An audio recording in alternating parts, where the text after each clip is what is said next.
Assalamualaikum warahmatullahi wabarakatuh. Perkenalkan, nama saya Muhammad Wahyu Aditya, NPM 1852011153, mahasiswa Fakultas Hukum Universitas Lampung. Dengan dosen pembimbing Ibu Rini Fatona, mata kuliah Hukum Pidana Internasional. Di sini saya akan menjelaskan tentang pengertian hukum pidana internasional dan subjek hukum internasional.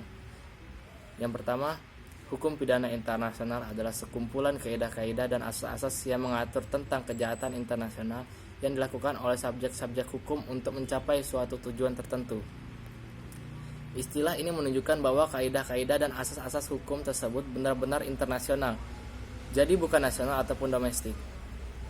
Kaidah-kaidah dan asas-asas hukum pidana yang benar-benar internasional adalah kaidah-kaidah dan asas-asas hukum yang dapat dijumpai dalam bentuk perjanjian-perjanjian internasional yang substansinya baik langsung maupun tidak langsung mengatur tentang kejahatan internasional, seperti contoh konvensi tentang genosida, konvensi tentang apartheid, konvensi tentang terorisme seperti Konvensi Eropa tentang pemberantasan terorisme 1977 dan lain-lain. Sedangkan istilah kejahatan internasional menunjukkan pada suatu peristiwa kejadian yang sifatnya internasional atau yang lintas batas negara atau yang menyangkut kepentingan dari dua atau lebih negara. Kejahatan-kejahatan yang dapat digolongkan sebagai kejahatan internasional adalah kejahatan-kejahatan yang diatur dalam konvensi seperti genosida, apartheid, terorisme, dan lain-lain. Selanjutnya adalah subjek hukum pidana internasional. Yang pertama, individu. Individu atau orang perorangan sudah pasti banyak subjek hukum, bahkan merupakan objek hukum yang utama dari HPI. Sebagai besar kejahatan baik skala kecil maupun besar, pelakunya adalah individu. Apakah individu melakukan secara perorangan tanpa terkait dengan siapapun? Apakah individu melakukan secara kerjasama?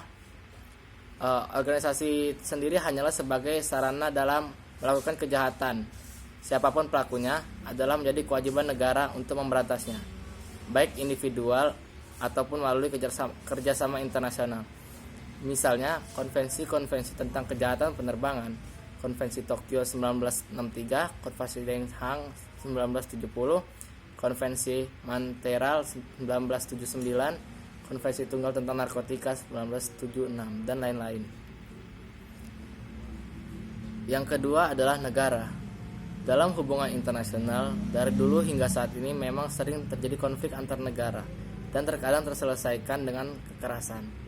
Misalnya, negara yang lebih kuat secara politik dan militer menyerang mengagresi negara lainnya yang lebih lemah. Jika sudah terjadi peperangan, maka hukum perang atau hukum humaniter lah yang akan banyak berbicara, yang kaidahnya hukumnya dapat dijumpai dalam beberapa konvensi, seperti Konvensi Geneva 1949 tentang perlindungan korban perang beserta Protokol 1 dan 2 1997, atau suatu negara-negara memata-matai atau menyadap sumber informasi negara-negara lainnya. Yang ketiga yaitu badan hukum swasta. Badan hukum swasta baik swasta nasional maupun internasional atau multinasional dapat menjadi subjek hukum pidana internasional, hanya saja dalam ruang lingkup yang lebih terbatas. Badan hukum swasta dapat menjadi subjek hukum dalam bidang perekonomian berupa kasus-kasus kejahatan atau tindak pidana ekonomi, misalnya pembajakan hasil karya cipta dari imaterial yang cukup besar. Pembajakan karya cipta sendiri maupun individu yang melakukannya dapat dikenakan pidana denda, sedangkan bagi pelaku dapat pula dituntut secara pidana.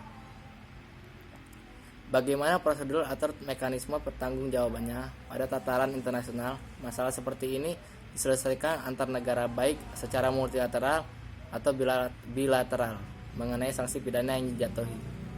Selanjutnya, tindak pidana internasional.